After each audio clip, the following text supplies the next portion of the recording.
bem-vindos, bem-vindas à quarta temporada do podcast Café com Fio. Eu sou Andrés Costa e hoje eu trago novamente um convidado para falarmos sobre fundos imobiliários. Ele que já esteve aqui nesse canal falando sobre o fundo da casa. Em outro episódio, conversamos bastante a respeito dos REITs.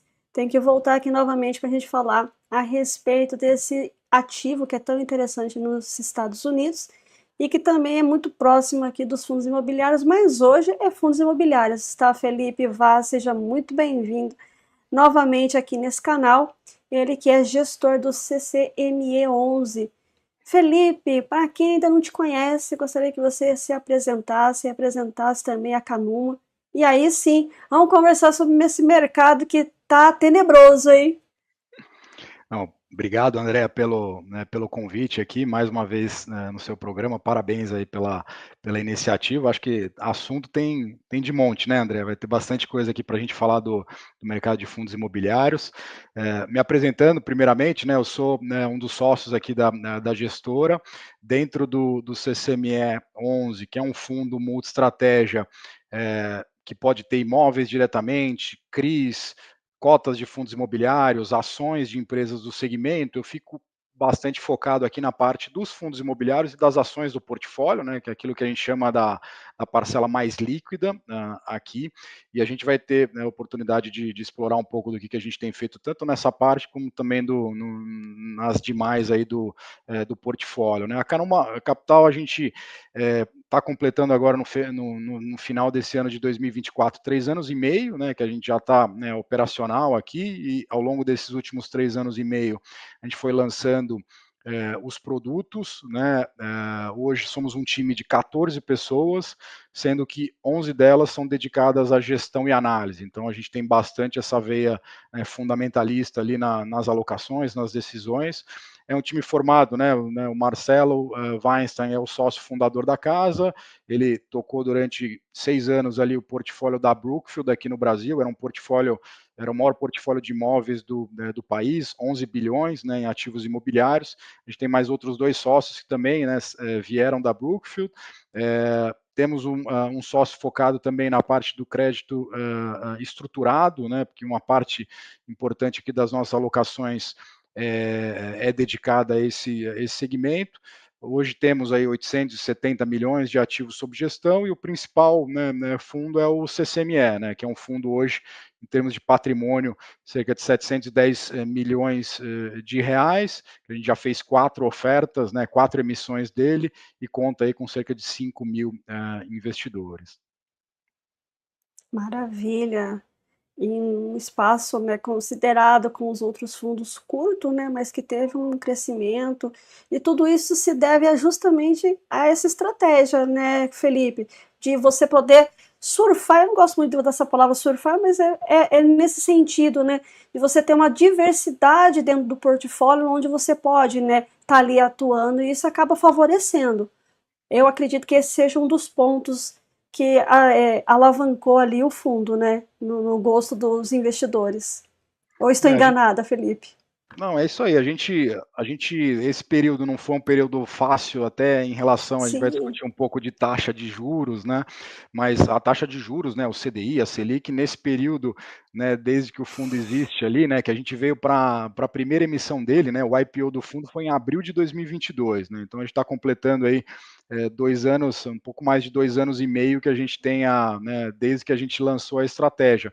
Nesse período, o CDI, a Selic, ficou alguma coisa perto dos 12%, né, que é um patamar alto. Né, e daí qual que foi a nossa estratégia, né, de colocação do produto? A gente, nas 3 primeiras ofertas, a gente fez ofertas mais voltadas aos investidores com perfil profissional. Eram poucos investidores, mas investidores que estavam, né, com a gente desde o início da estratégia. A gente foi fazendo as alocações. Então nas 3 primeiras emissões aqui, a gente atingiu um patrimônio, aí uma captação de cerca de 550 milhões, e daí qual foi a lógica? Né? A partir do momento que eu tenho, né, 2 anos ali da estratégia, daí sim é momento da gente, né, expandir a base de investidores, até porque, né, a gente pode explorar um pouco mais de como é que a gente tem feito e como é que está o portfólio hoje, mas a gente consegue mostrar casos e teses de investimento em cada uma das estratégias que a gente tem dentro do fundo. Então a gente achou que fazia mais sentido, e nesse último ano, principalmente, a gente fez as iniciativas de ampliação, né, e deixar mais visível, né, o produto para os investidores, com iniciativas como contratar o formador de mercado das cotas, né, para ajudar o investidor a, né, a entrar e sair, né, montar a posição.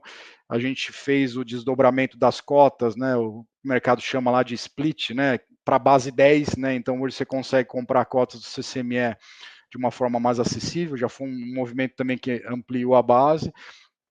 E depois da última emissão de cotas, que a gente, né, finalizou ali no comecinho de junho desse ano, a gente atingiu aí os quase 5.000 cotistas, né, que o fundo tem hoje, e em termos de liquidez, né, volume negociado no mercado secundário, também o fundo mudou de patamar, né, hoje ele negocia alguma coisa entre 700 a 800 mil reais dia, né, então é um movimento importante aí também de crescimento do fundo, né. Exatamente, né, quanto mais líquido, melhor para os investidores, né. E a eu até acho que vai casar muito bem com a pergunta que eu tinha selecionado, né, que como ele equilibra essas diferentes estratégias de investimento dentro desse portfólio imobiliário, né. Quais são os critérios que vocês utilizam, né, para determinar a alocação entre essa gama de possibilidades aí? Tá.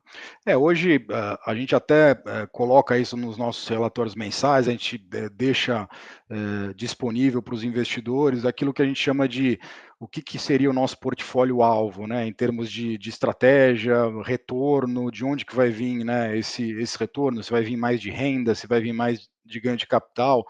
Então, falando primeiro aqui do bloco de imóveis, né? Quando a gente monta a posição, né, em imóveis diretamente, hoje, em termos de alocação-alvo aqui, a gente tem uma alocação-alvo em imóveis diretamente, alguma coisa entre 20% a 40% do portfólio, tá, do fundo. Hoje a gente está com 29%, tá? Já foi mais, mas à medida que o fundo foi crescendo, ele foi diluindo, então ele está basicamente no ponto médio ali, né, de exposição em imóveis. A gente tem imóveis que a gente tem posição, por exemplo, temos a participação de 10% num shopping aqui de São Paulo, que é o Shopping Jardim Sul, que é um shopping, né, com quase 40 anos de vida, bastante dominante ali, né, no bairro onde ele está situado. Essa foi uma posição que a gente montou num ativo muito bom, com indicadores receita por metro quadrado, vendas por metro quadrado até bem maiores do que a gente vê, por exemplo, nos fundos imobiliários de shoppings, mas ali é um ativo mais de renda, né? Da gente buscar ali uma renda recorrente dentro do portfólio. Tem um outro imóvel do fundo, que é um residencial para renda, que a gente comprou de forma oportunística, a gente pode explorar um pouco mais dele. Esse ativo, quando a gente montou a posição, a gente viu uma componente sim, de renda, mas também uma oportunidade de ganho de capital, né? Então a gente sempre vai ter a gente vai ter ativos que a gente vai mirar IPCA mais 9, né, de retorno, imobiliários diretamente, e ativos que a gente vai mirar IPCA mais 12, 13, 14. Daí depende muito da estratégia. No crédito, a gente, né, entre 30% e 60% da carteira, né, em crédito estruturado, CRIs. A gente tem aqui né, a maior parte da nossa carteira hoje estruturada e originada pelo time aqui, né? A gente tem um time, né, de um sócio, mais duas pessoas que ficam focadas só na parte de crédito estruturado. Hoje o fundo tem cerca de 45%, né, em CRIs diretamente, tá? Em fundos imobiliários é uma alocação que a gente vê entre 10 a 25%, né? Hoje a gente está perto dos 15%, tá, em fundos imobiliários. E em ações, a gente colocou ali como um portfólio-alvo entre 0 a 10 do portfólio, né, do fundo. Hoje a gente está em 4. Então, se a gente for olhar aqui, né, a alocação atual, a gente está praticamente no ponto médio dessas alocações. Quando a gente compra, por exemplo, uma ação, ela tem menos oportunidade de rendimentos, né, dividend yield, né, ou seja, é menor do que os fundos imobiliários, mas quando eu compro uma ação, eu estou mirando um retorno de IPCA mais 12, 13, 15, né, ou seja, uma componente maior de ganho, ganho de capital. Então, a ideia aqui é justamente, né, ser e daí tem muito naquele embate do os hedge funds, né, o multi-estratégia, eles são, né, FOFs, né, só com uma nova roupagem. Eu acredito que sim, eles são, né, uma evolução natural dos FOFs, né, os fundos de fundos imobiliários, mas que eu entendo que olhando tudo aquilo que a gente já viveu aqui dos ciclos, a gente vai explorar um pouco mais disso aí, né, ao longo da live, mas a gente vê momentos claros de, né, às vezes o mercado secundário, por exemplo, de fundos imobiliários está muito descontado, então tem muita oportunidade interessante. A gente vê horas o mercado está caro e às vezes é melhor fazer uma transação no mercado privado ou eventualmente fazer uma dívida, né, um crédito estruturado. Então a ideia aqui, né, do CCME, que a gente tem né, esses pouco mais aí de 2 anos e meio, tentar navegar um pouco nesses mares, né, que podem ser mais ou menos turbulentos aqui, mas que permitem uma oportunidade de alocação aí dentro do fundo, tá? Você falou que momentos mais desafiadores, né? E estamos em um momento desafiador, né? Como é que tá as oportunidades em fundos imobiliários e em CRIs, né? Até porque estamos falando antes de começarmos a gravação, justamente que até os fundos de papéis estão sofrendo, né? E geralmente não era para estar acontecendo isso, até porque eles são muito atrelados a essa taxa de curto prazo, esses indexadores de curto prazo, né? Então seria um atrativo a mais, um plus a mais, e não está acontecendo isso. Qual que é a sua visão enquanto gestor? Lembrando, pessoal, que nós estamos gravando em novembro de 2024. Sim. Não, é assim, a gente pode dividir assim um ano de 2024 em dois principais momentos aqui nos fundos imobiliários, né?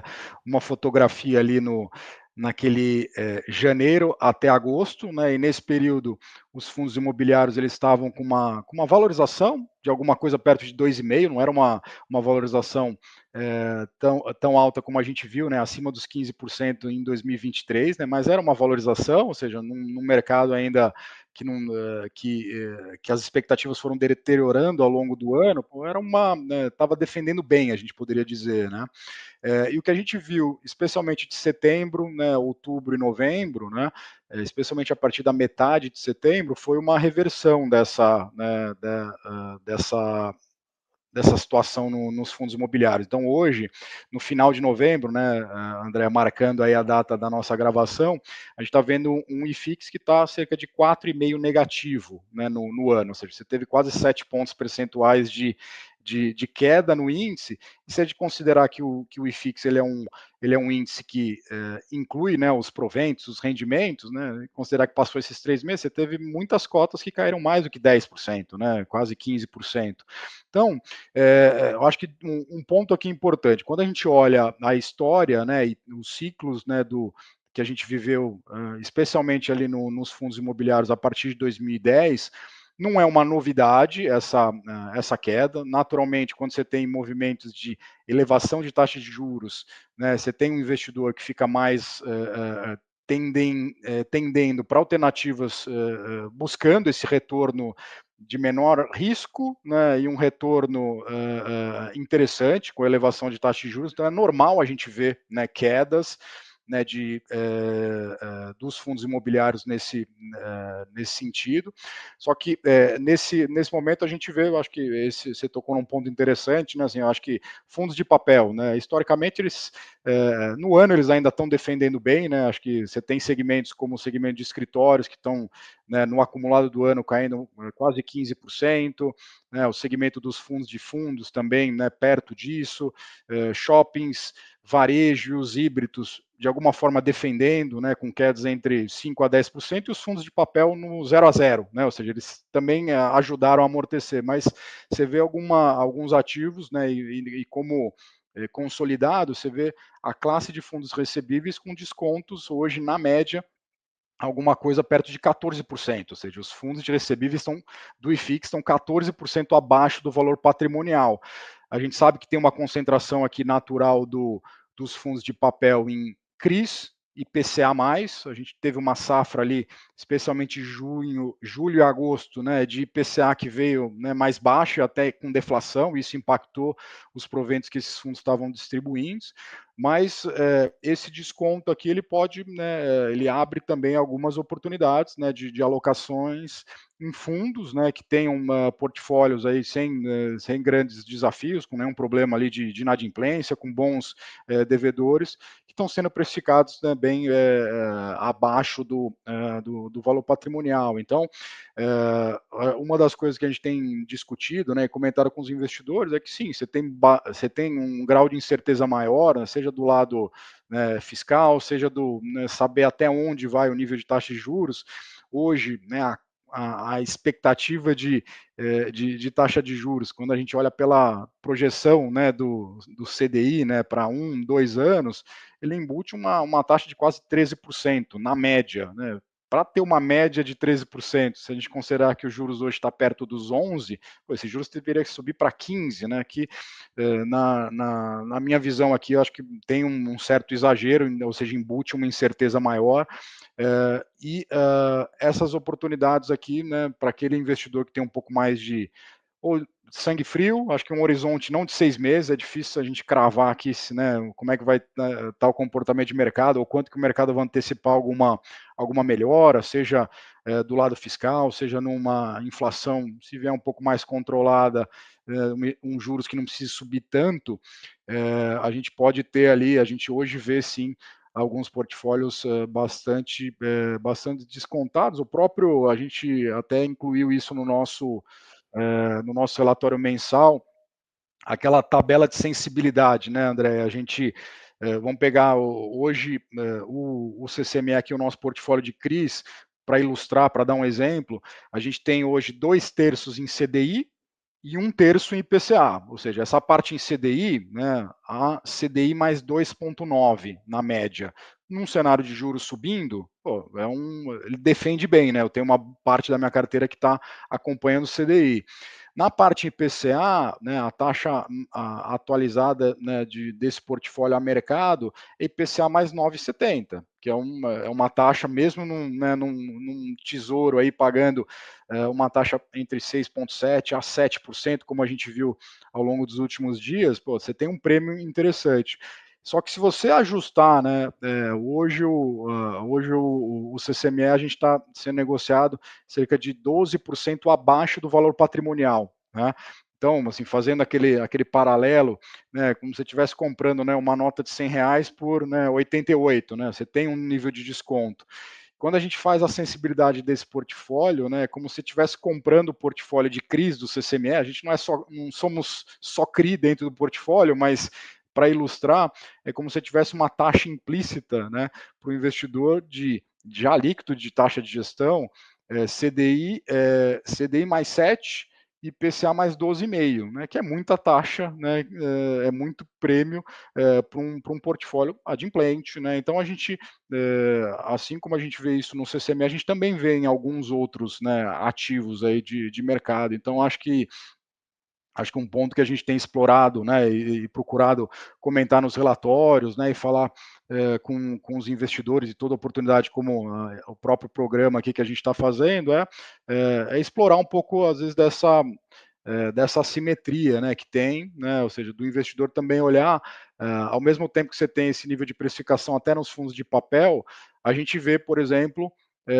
produtos, né, e títulos isentos, né, grandes captações, sejam em CRIs, CRAs, né, debêntures de infraestrutura, com spreads, né, com taxas bem espremidas, né? A gente vê grandes operações, né, de 500 milhões, 1 bilhão, saindo a CDI mais meio, né?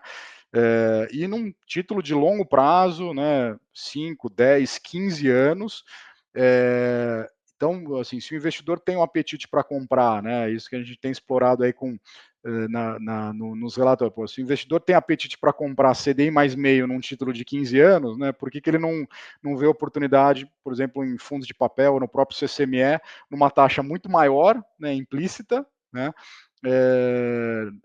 Então, acho que essa assimetria aqui gera oportunidades para o investidor, né? De ter um portfólio bem acima do que seria, né, o tesouro, como tem que ser, né? Estamos falando de um risco de crédito, né? Um crédito com lastro imobiliário, mas pô, os CRIs, na maioria dos portfólios tem garantias reais ali, tem imóveis, né? Você tem ativos, ou seja, você tem uma dupla camada de garantias, né, que não é só o que a gente chama de risco corporativo, né, o risco de uma determinada empresa ou de um determinado segmento. Você tem ali uma garantia real. Então isso vale como uma oportunidade também para quem quiser montar aí um portfólio, até mesmo nos fundos de recebíveis. E a gente vê, né, assim, historicamente os fundos de tijolo sofrem mais, né, num cenário de subida de juros, porque não tem, né, a gente não repassa o aluguel 10, 15% de um ano para o outro, né? Ou seja, você tem ali todo um processo de revisão dos aluguéis, que ele ocorre em datas específicas, né, no momento de revisional ou de vencimento. Então, se eu não estou mudando ali a receita, né, do tijolo, o ajuste que eu tenho para a taxa de juros é a queda no preço das cotações, né? Então, isso é um movimento que não é de agora, a gente vê historicamente acontecendo, mas olhando para o passado aqui, acho que do lado de fundamentos, né? Se a gente for pegar a janela que a gente teve uma queda maior dos fundos imobiliários, foi aquele período entre 2013 até meados de 16. Né? Naquele período ali, o IFIX praticamente andou de lado 3 anos, né? Com cotas caindo e o rendimento ali praticamente suportando, né? O IFIX estável, mas pô, estável 3 anos, né? Acho que não é muito confortável para nenhum investidor. Então a gente viu isso acontecer naquele período. Só que a gente sim tinha um período de juros que chegou a mais de 14%, né? Que talvez mais do que a gente deva ver nesse próximo ciclo de aumento. A gente via uma inflação que chegou a quase 10% também, né, um nível de inflação muito acima do que a gente tem hoje, né, rodando últimos 12 meses na casa dos 4,5%. E do lado do fundamento imobiliário, que também é importante a gente olhar, no fundamento imobiliário, a gente tinha níveis ali de ocupação, né, e de vários segmentos, tá? A gente tinha, né, acho que talvez ali os shoppings, né, que de alguma forma foram impactados pela deterioração econômica, né, a crise, o país caiu quase 7%, né, o PIB caiu quase 7%, então você teve um grau de deterioração, mas você teve, por exemplo, vacância de escritórios na cidade de São Paulo, ela chegou acima dos 25% nessa época, né? Muita entrega diária, pouca, né, demanda. Era comum também você ver fundos de logística naquela época, não tinham tantos, né, alternativas como a gente tem hoje, mas a gente via fundos de logística com vacâncias superiores a 25% também, né? E quando a gente tira essa fotografia lá naquele período de 2013 a 2016 e vê a fotografia hoje, é, a fotografia do fundamento está muito melhor hoje, né, nos diversos segmentos, sem entrar em casos pontuais ali, né, um portfólio tá indo melhor do que o outro, e o que a gente tem visto, especialmente no segmento mais de shoppings e até no segmento logístico, né, a gente tem e varejo, né, como um todo, né, os famosos renda urbana, né, que, né, virou um novo segmento aqui. A gente vê também oportunidades, esses portfólios, esses fundos têm conseguido também fazer reciclagem, né, gerando não recorrentes, né, colocando ganhos de capital no bolso, que era a gente praticamente não tinha isso em 2013, 14, 15. Então, eu acho que isso acaba também de alguma forma defendendo, né, o portfólio. Então, a gente hoje, né, quando a gente pega os fundos de tijolo, né, eles hoje estão pagando um dividend yield, né, que na média aqui a gente está falando um dividend yield mais para perto dos 10%, né, que é 10% isento, mesmo num cenário de juros mais altos, pô, não é ruim, é um patamar bom, né? Então, acho que dá para fazer esse paralelo, tá, André? Do momento atual, né, desse início de elevação de taxa de juros que a gente está vivendo. Então, geralmente, historicamente, nesses períodos é o período mais duro, né, de precificação das cotas, mas, por outro lado, é também aquele período que você consegue comprar coisas a preços, né? E a gente discute bastante. Toda semana a gente revisa cada um dos segmentos aqui, né? Junto com os analistas para a gente ver o que faz sentido, né? Montar a posição ou desinvestir. Digo para você que hoje a gente tem muito mais oportunidades e muito mais discussões ali a respeito de, pô, esses ativos estão em preços muito descontados e que fazem sentido do que a gente tinha há 6 meses atrás, né, que a gente via menos upside, né, dado que também né, as cotas voltaram bem aí nesses últimos 3 meses, né. E a parte dos imóveis em si, como é que vocês estão vendo a respeito e como é que estão eles no portfólio do fundo, né? Sim. Hoje a gente tem 3 imóveis dentro do fundo, tá? A gente hoje representa cerca de 29%. O fundo, a gente tem cerca de 5% em caixa, né? Ou seja, não é muita coisa perto do tamanho do fundo, a gente está falando alguma coisa perto de 35 milhões, então novas alocações em imóveis a gente não deve fazer até por conta do caixa, né? Assim, a gente não hoje, né, para comprar qualquer ativo imobiliário, você tem um preço bem mais alto do que esse caixa disponível que a gente tem, né? Então, qual que é a cabeça, né, a estratégia para cada um desses ativos? O maior ativo hoje no portfólio, que é um ativo que representa cerca de 20% do fundo, é um residencial para renda, né? É um ativo que é chamado de Casa Vila Olímpia, ele fica aqui a cerca de 1,5 km da Faria Lima, em São Paulo. É um ativo que a gente adquiriu no começo de 2023, né, e ele é detido 100% pelo CCME, né? É, São 243 apartamentos mobiliados, tem uma proximidade, né, com a INSPER, que é uma faculdade aqui, né, de São Paulo bastante reconhecida, então tem naturalmente, ele fica a 300 metros do INSPER, são 243 apartamentos voltados para locação. Quando a gente comprou esse ativo, que a gente negociou em 23 e a gente finalizou a compra, era uma tese de começo, meio e fim, né? Eu ia comprar ele descontado, a gente pagou o equivalente a R$ 12.500 por metro quadrado, num ativo que, se a gente fosse deixar ele pronto, né, construir, desenvolver, ocupar o ativo, mobiliar, a gente ia gastar mais do que R$ 15.000 o metro quadrado e ia demorar 5 anos. Né? A gente conseguiu antecipar esse fluxo, ou seja, eu comprei um portfólio a um preço descontado.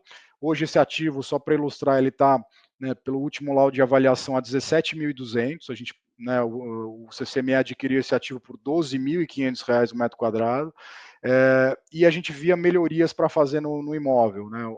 A ocupação era 80%, hoje a ocupação rodando na casa dos 93%. O aluguel são apartamentos de 30 metros quadrados, né? Também tem uma infraestrutura boa dentro do condomínio, né? Coworking, né? A parte um lounge, academia, então você tem toda uma, né, mini mercado. A gente conseguiu, né, na mudança de estratégia comercial, a gente revisou o time, né, também que ficava ali dentro da propriedade, a gente conseguiu elevar o valor do aluguel em 27% nesse período, né, em menos de 2 anos. E agora a gente está, né, em que fase que a gente está no casa? Né? A gente está numa etapa que a gente está chegando para o final da tese, né, no ativo, né, que é a venda, né, do imóvel.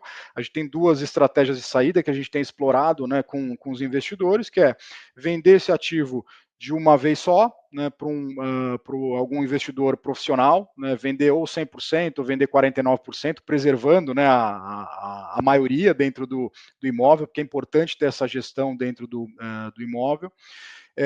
E a segunda alternativa seria a gente vender as unidades, né, os apartamentos individualmente.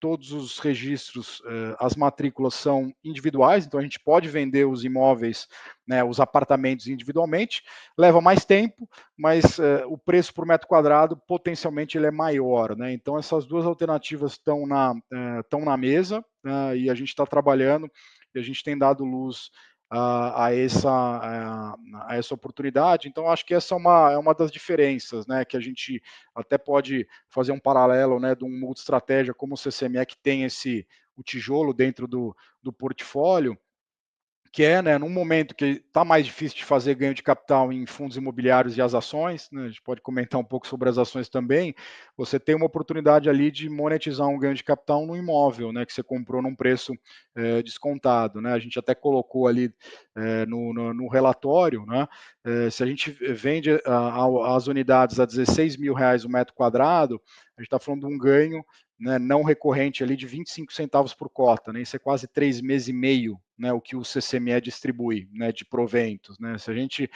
pensar a vender a R$ 19.000 o metro quadrado, imagina que a gente está fazendo vendas no varejo, né, em imóveis, em apartamentos já mobiliados, a gente está falando de um potencial ali de 67 centavos por cota, né? Isso é mais de quase 8 meses de distribuição, né, que potencialmente pode vir de recorrente.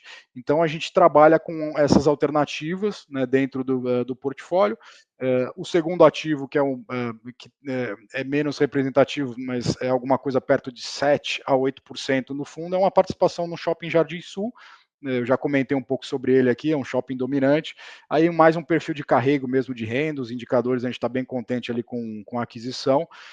E o terceiro ativo que a gente tem no portfólio é um hotel, é um ativo aqui no centro de São Paulo, que foi reformado em 2018, né, então é recente aí a reforma. Esse ativo ele era ocupado pela Celina, né, a rede hoteleira. No mês passado a gente comunicou ao mercado a rescisão do, né, contrato, né, a pedido da Celina, né, no imóvel. Hoje é um ativo pequeno, são 16 milhões de reais, né, são 3% hoje do CCME.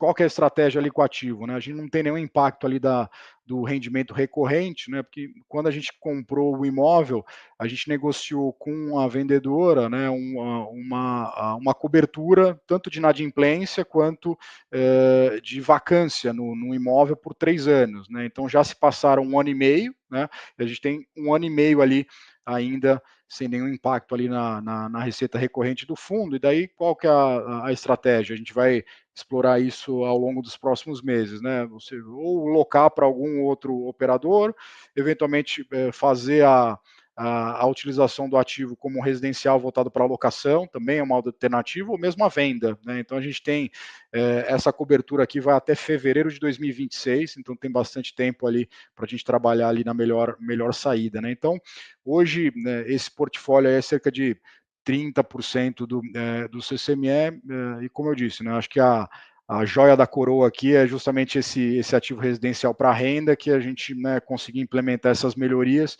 e agora a gente está a estratégia justamente de vender, né, e destravar esse valor e distribuir um rendimento não recorrente aí para os cotistas, tá?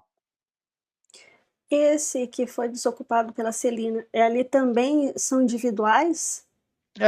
São quartos, né, apartamentos, né, você tinha alguns apartamentos ali que você tinha uma cama de casal, você tinha outros quartos que estavam ocupados ali com várias camas individuais, né, ele tinha um conceito ali diferente ali na parte de hotelaria, mas é um ativo assim que do ponto de vista ele acabou de ser reformado, né, um pouquinho antes da pandemia, e toda a parte interna, né, o ativo está muito bem cuidado, tá, a Andréia e pessoal. Então, qual que é a nossa estratégia aqui? É justamente, né, é um ativo hoje que é pequeno dentro do portfólio, que a gente tem essa proteção ali né, por mais 1 ano e meio, que a gente vai ter tempo suficiente justamente para ou vender, né, ou fazer uma mudança de uso ali para um residencial voltado para locação, ou mesmo, né, alugar aí para alguma rede hoteleira, tá? E você comentou um pouquinho sobre ações, né? Como é que está esse mercado, né? Até estávamos falando antes de iniciar que os investidores estrangeiros, né, eles deram uma recuada na bolsa brasileira, né? Como é que estão essas ações, então? E no que vocês estão investindo ali, né? Claro. Na parte a parcela em ações, né, que a gente tem hoje dentro do portfólio é cerca de 4%, tá? A gente foca aqui nas empresas do segmento imobiliário, de propriedades, principalmente as de shoppings, tá? Hoje a gente tem as 3 principais empresas de shoppings, né, do país, ações dessas 3 empresas que são, né, que são Allos, Iguatemi e Multiplan. Então, praticamente um terço dessa posição em cada uma dessas alternativas. A gente não olha aqui, não está no nosso escopo focar na alocação aqui de construtoras, incorporadoras, tá? A gente foca mais, né, nessa parte de ações ali nas empresas de shoppings mesmo. E a tese aqui, né, quando a gente vê uma oportunidade de valorização, né, de ganho de capital em menos de renda, né, o dividend yield das ações ele não é tão elevado. Então, por exemplo, a primeira vez que a gente comprou ações da Alus, né, que é a empresa que, né, formada pela junção de várias empresas do segmento, né, Allianz, Sonai e BR Malls, a Alus estava sendo negociada a cerca de R$ 6.700 o metro quadrado, né, em julho de 2022, né? Isso não é menos, né, do que o terreno, né, que os shoppings, né, de um portfólio na época de mais de 50 shoppings valia. Então a gente viu a oportunidade ali, foi em julho de 22 a primeira montagem de posição. É uma posição que a gente acaba tendo um giro mais alto, tá? Entre compras e vendas aqui no mercado de ações a gente já girou, né, mais de 100 milhões de reais dentro, né, entre compras e vendas ao longo desses últimos 2 anos e meio. A performance nesse ano de 2024, muito influenciada por esse ponto que você comentou, né, assim, o estrangeiro, na média, ele tirou dinheiro do país, no investidor local, né, para ações, muito puxado pelo fluxo que existe para os fundos de ações e para os fundos multimercado, né? Essas duas classes têm sofrido resgates aí ao longo de 2024, então a gente tem naturalmente uma pressão mais vendedora do que compradora nesses papéis. Agora, nesses papéis também a gente tem um grau, até volatilidade, muito mais alto do que a gente vê nos fundos imobiliários. Então, também quando você tem algum tipo de recuperação, essa recuperação é mais fácil. A gente acabou de ter a safra, né, de resultados né, das empresas, né, os resultados vieram bons, né, a gente vê ações, né, reverberando, às vezes, subidas de 3, 4%, né, no pós-resultados, né, ou seja, a gente vê ali um pouco mais volátil, ou seja, tem uma oscilação maior, e é uma posição que a gente não está carregando daqui a 3 meses, tá? Porque se fosse para daqui a 3 meses, provavelmente a gente não tem essa necessidade dentro do fundo, é uma parte aqui que a gente mira muito mais o ganho de capital, tá? E quando a gente monta essas posições, ainda que a gente possa fazer um trading, né, uma troca, né, uma negociação com uma gestão bem ativa que a gente tem feito nesses últimos 2 anos, nunca é uma posição que a gente monta pensando em 6 meses, né? A gente pensa pelo menos 1 ano e meio a 2 ali, né, para a realização do ganho, e é uma posição que a gente carrega. Eu acho que do ponto de vista de precificação aqui, a gente ainda vê, não como 22 aqui, né, que a gente viu, né, o preço das ações aí bastante descontados do segmento de shoppings. Em 2023 elas já deram uma recuperada, mas hoje a gente entende ainda que é uma posição que faz sentido carregar, tá? Ou seja, ainda é interessante, né? Tem ali as suas peculiaridades, mas é o momento de dar uma segurada e ver como é que esse mercado vai reagir, para daí sim ter a oportunidade de ganho de capital, né, Felipe? E a gente ir fazendo até um complemento, né, já somando tanto as ações quanto os fundos imobiliários, né, a gente, nesse histórico de 2 anos e meio, a gente começou a comprar fundos imobiliários em ações em junho de 2022, né, quando a gente estava ainda nos primeiros movimentos do fundo, né, quando a gente tinha feito a primeira captação. Nesse período aqui, a gente manteve um portfólio que não chegou a 100 milhões na média, né, de exposição. Hoje o fundo é 700. Hoje a gente tem uns 145 milhões, tá, em fundos imobiliários mais ações. Só que a gente negociou entre compras e vendas quase 600 milhões, ou seja, foi um período de bastante atividade. A gente não ficou, né, digamos assim, sentado em nenhuma posição. A gente, óbvio, algumas maturam num prazo maior, mas a gente também procurou explorar nesses últimos meses, né? Claro, né, fica mais difícil de você fazer grandes movimentos, mas mesmo assim a gente, por exemplo, vendeu alguns fundos do segmento de recebíveis que deram um bom carrego para a gente, mas a gente via outras oportunidades. A gente tem feito novas alocações dentro do portfólio, e nesse período, né, desde que a gente começou a fazer essa parcela mais líquida, o IFIX teve um desempenho, né, entre altos e baixos aí de cerca de 17%, né, de junho de 2022 até agora.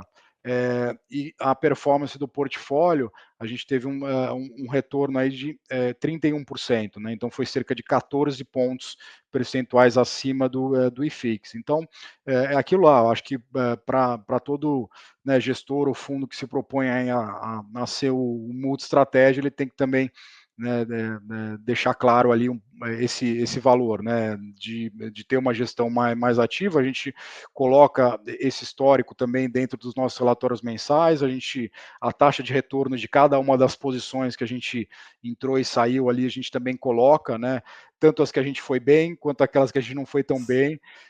E na planilha de fundamentos, né, que está disponível no site do fundo, a gente também coloca a série histórica, né, de como é que foi esse portfólio mais líquido, que hoje é 20% do CCME, como é que ele foi frente ao IFIX, até para, né, se alguém quiser fazer algum estudo, então é assim que a gente tem tocado, né, então sempre olhando essa parte mais líquida combinada, né, fundos imobiliários com as ações também, né. E Felipe, você falou em relação a essas questões de portfólio e tudo mais, e me fez eu pensar assim, e não só em portfólio, nessa amplitude, né, em relação aos FOFs, né, a gente costuma brincar que os multi-estratégias são os FOFs 2.0. Qual que é o futuro deles? O que você vê ali de possibilidade que seja mais interessante, né? Mais interessante que o FOF, porque você tem uma amplitude de mandato. Mas como é que você vê? Porque os renda urbana, eles demoraram um pouquinho para o pessoal entender a tese, entender a estratégia, a maturação dele, hoje ver o que cada um dos que existe dentro desse segmento pode fazer e pode acontecer. E os multi-estratégia? O que você tem visto, né? Vocês que estão aí quase 3 anos no mercado, já é um tempo para começar a estudar. Ó, essa linha é interessante, essa já não é tanta, essa a gente pode aproveitar mais, essa tem um ciclo maior. Como é que você vê essa questão?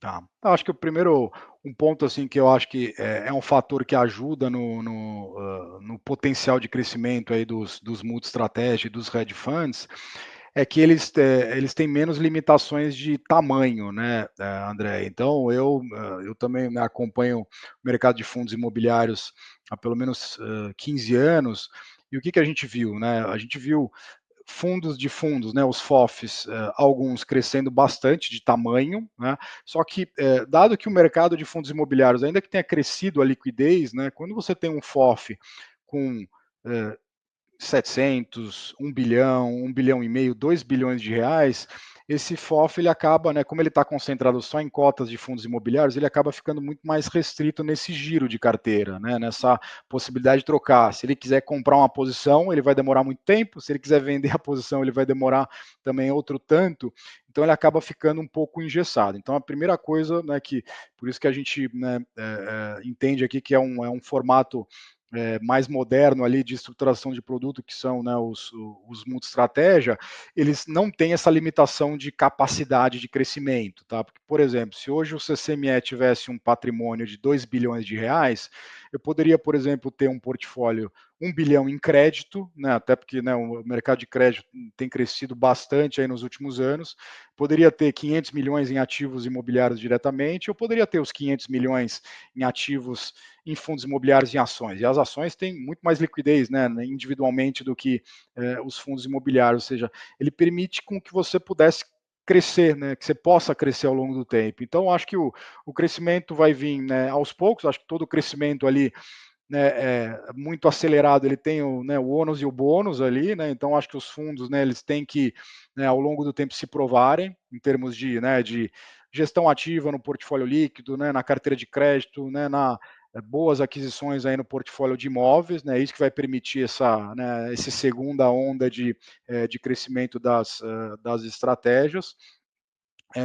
E um ponto também que eu acho que é importante é que à medida que também que você ganha tamanho, os fundos imobiliários desse segmento, né, também vão permitir com que a gente comece a entrar em projetos imobiliários que têm um perfil de remuneração menos renda, né, e mais ganho de capital, né. Hoje a gente não pode colocar muito da estratégia ou numa estratégia de ganho de capital somente, né, porque a gente uma das coisas que a gente mira aqui também desde a criação do fundo foi ter um dividendo sempre compatível. Hoje a gente está, né, em termos de portfólio, mais ou menos 50-50. 53% no crédito, 47% no tijolo, né? E daí tijolo não só imóveis, né? Os fundos de tijolo que a gente tem, as ações que a gente entra nesse mesmo espectro. E o dividendo hoje, né, em cima da cota de mercado do CCME, é alguma coisa nos últimos 12 meses na casa dos 11%, até um pouco acima do que é o dividend yield do IFIX, né, como um todo. Então, se a gente tiver muito peso de teses que não dão dividend yield, né, naturalmente eu não conseguiria ter a média de mercado de distribuição, né, eu teria uma distribuição mais baixa. Então, a partir do momento que você também cresce de tamanho, a gente consegue também ser mais relevante em teses de ganho de capital, né? Porque isso, dentro do fundo, ele fica um pouco mais diluído, né? Se eu quiser entrar num projeto imobiliário aqui, ter que investir 100 milhões, hoje 100 milhões é 15%, né, do CCME. Agora, se eu tiver um CCME com 2 bi de tamanho, é 5%, ou seja, eu consigo entrar em projetos maiores que geram potencialmente mais oportunidades. Então, acho que esse que é o caminho. E tem um ponto que a gente tem explorado também, e daí do lado de precificação, né? Hoje a gente sente aqui que o mercado não diferencia, né, pelo menos do ponto de vista de precificação das cotas, FOFs e multi-estratégia. FOFs e os hedge funds. Hoje eles estão sendo precificados praticamente com o mesmo desconto, né, em relação ao valor patrimonial. Só que na nossa visão, o multi-estratégia ele pode ser visto ou deveria ser visto numa forma diferente, né? Porque se um FOF num mercado de fundos imobiliários está mais difícil, ele vai ter muito menos instrumentos, né, para fazer, né, oportunidades aí para o, né, portfólio, para os investidores. Ao passo que, como eu comentei aqui, né, se eu tenho um mundo de estratégia que eu tenho uma oportunidade de fazer um investimento oportunístico num tijolo, num imóvel, e que, né, com a venda desse portfólio eu tenho uma destrava de valor, pô, aqui o jogo é diferente, ou seja, você tem muito mais ferramentas para buscar um retorno aí superior. Mas, é claro, acho que como toda nova classe aqui tem sempre a desconfiança, né, de um segmento, né, que será que faz sentido? Será que é tão diferente assim em relação aos FOFs? Mas daí é trabalho de cada uma né, das casas. Posso falar aqui pela Canuma que a gente tem buscado nesses últimos 2 anos e meio fazer diferente aí do mercado.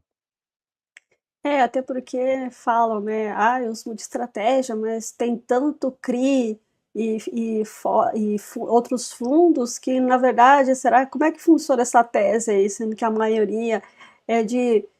Não é que ele é igual aos outros, porque ele tem esse mandato amplo, né? Mas o grande número dos existentes, né? O CCME ele é o único diferencial que tem imóveis ali dentro, tem um bom percentual legal ali de ações, então ele realmente diversificou. Né? Por enquanto, os outros do mercado são mais CRIs e outros fundos. Então, o pessoal ficou meio assim, né? O que será que esse tipo de estratégia, né? E você falou hedge fund, mas eles não são a mesma coisa? São, os multi-estratégia ou hedge funds, né? São, né, É são porque os tem nomes. gestor que não gosta, né, desse termo. Os hedge funds mesmo, né, quando a gente olha no mercado lá fora, né, eles são os Sim, equivalentes aos nossos multimercados aqui, né, Andréa? Mas lá fora eles têm um espectro também até de regulação ali, né, e tem todo um histórico de poder fazer quase tudo, né, de A a Z, em todas as classes de ativos, em todas as geografias. Aqui, se a gente for pegar os nossos hedge funds, né, que são os multimercados, né, dos fundos tradicionais, eles já são, né, pô, todos regulados ali pela CVM, ou seja, já tem um espectro muito mais restrito do que pode, o que não pode fazer. Agora, é o que você falou, né? Essa classe, ela hoje, né? Ou você tem fundos ali com nome multi-estratégia no nome, né? Ou fundos que têm, né, hedge funds. Eles são a mesma coisa, né? Acho que no final das contas é um novo segmento que surge, assim como, né, há poucos anos atrás, né, a gente não tinha esse segmento, né, renda urbana, né? A gente tinha, né, um fundo ali, né, que foi o pioneiro nesse sentido, assim como o CCME nessa efetiva alocação, né, em imóveis, em CRIs, em ações, né, em cotas de fundos imobiliários, o CCME, mesmo tendo um histórico relativamente curto, estamos falando, né, pouco menos aí de 3 anos, ele foi o precursor, né, ele foi pioneiro nessa alocação efetiva, né. E no regulamento, pode-se investir mais em alguma coisa, fora essas 4 classes ou não?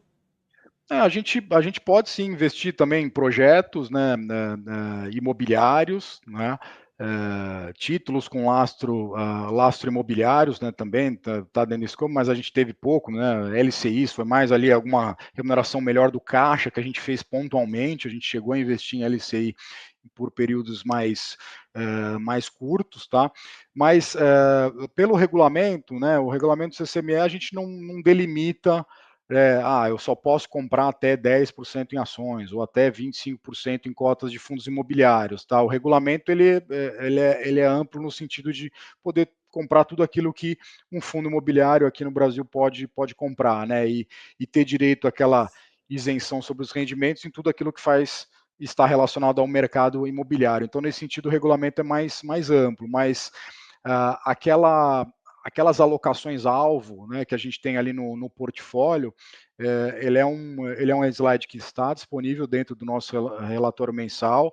O portfólio do fundo ele está bem aderente, né, com aquelas bandas que a gente estabelece ali, né, dentro desse relatório, e também fazia parte da primeira apresentação ali do IPO, né, da primeira emissão de cotas. Então, assim, não é uma coisa que a gente fica mudando ao longo do tempo.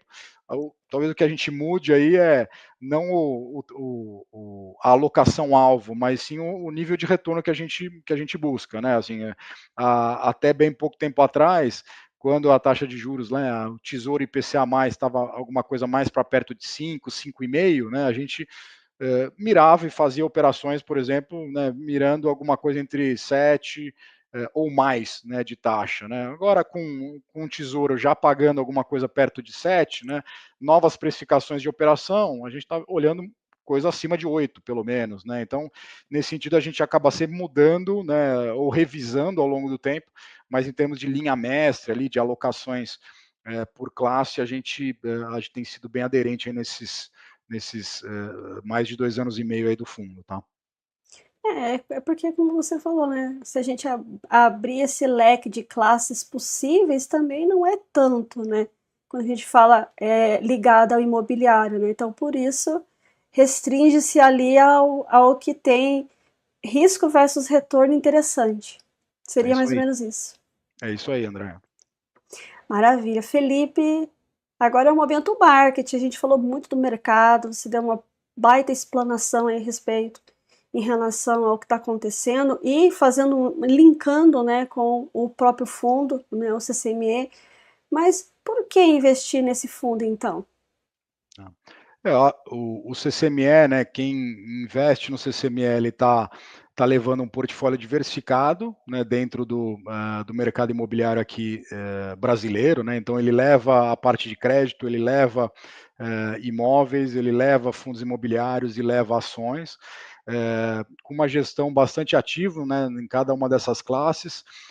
Hoje a gente tem um time, né, como eu comentei ali no início, né, 11 pessoas da gestora são dedicadas à gestão e análise, né? Então a gente tem um time aqui de analistas setoriais aqui que ajudam bastante em municiar, né, e mostrar essas oportunidades que a gente tem, seja nas transações, né, nas operações que a gente está comprando, seja nos ativos ali negociados na bolsa, fundos, ações que a gente olha no mercado e também na estruturação de crédito, né? Então quem compra, né, o CCME está levando, né, todo esse pacote um time, né, que está há 3 anos juntos, 3 anos e meio, mas um time que tem cabelo branco aqui, bastante experiência no segmento. Eu acho que do lado de precificação também, né, olhando hoje as cotas do fundo sendo negociadas abaixo do valor patrimonial, também o investidor está levando uma remuneração potencialmente muito maior, porque ele está comprando, como eu falei, né, o portfólio de crédito, né, a mercado, no equivalente a CDI mais 7%, né, IPCA mais 12%, então assim, que é um prêmio ali com uma rentabilidade bastante interessante, mesmo no cenário de juros mais alto. Um fundo, né, que tem ali e que tem crescido, né, pouco a pouco ali, né, justamente mostrando ali cada uma das teses ali, as alocações que foram feitas, né? Então, a gente também deixa, né, à disposição aqui, a gente tem um site dedicado do fundo, né, que é o ccme11.com.br, então para quem quer se cadastrar ali no mailing para receber as informações, para consultar tanto relatórios, planilha de fundamentos, mandar perguntas, né? A gente fica à disposição ali dos investidores. Então, acho que os principais diferenciais ali do CCME são esses, tá? Maravilha. Felipe, mais uma vez, gostaria de te agradecer para você ter vindo aqui conversar com a gente, trazer toda a sua expertise. São alguns anos aí em fundos imobiliários e também vendo o mercado lá fora, né, até conversamos a respeito. Deixe suas considerações finais, então, para o pessoal. Você já tinha deixado as mídias sociais, então deixa as considerações aí para o pessoal se acalmar um pouco nesse mercado que está muito turbulento, né, Felipe? Legal, não, agradecer aí o convite, tá? Acho que para os investidores aqui, né? Acho que como uma mensagem aqui, a gente, né? Olhando aí o mercado, tenho 25 anos de experiência, né? Olhando e já teve muitos altos e baixos. Eu acho que nesses momentos ali que a gente tem, né, movimentos mais adversos, acho que para o investidor olhar fundamento, né, das teses que ele, né, selecionou, escolheu, se teve alguma mudança sensível, é o efeito macro mesmo, para tomar decisões, né? Ver o tamanho da exposição também, né? Quanto da carteira está em renda variável, quanto está em fundos imobiliários, se for alguma coisa compatível, né, com horizonte de investimento, né, com perfil, com os objetivos. Eu acho que quanto menos mudança nesses momentos ali que você tem uma volatilidade maior, é melhor aí dentro dos portfólios, né? E não é uma novidade quando a gente olha os ciclos aí dos últimos 15 anos, né, de fundos imobiliários, que já passou por muitos percalços, né, de subidas repentinas de taxas de juros, períodos de inflação alta, né, crescimento econômico, né, baixo até, né, com decréscimo, né, de crescimento econômico, e a gente viu aí os fundos imobiliários como classe, né, entregando um retorno, né, consolidado aqui, um retorno quase 2 vezes o que foi a inflação nesse período, né, mais de 200%.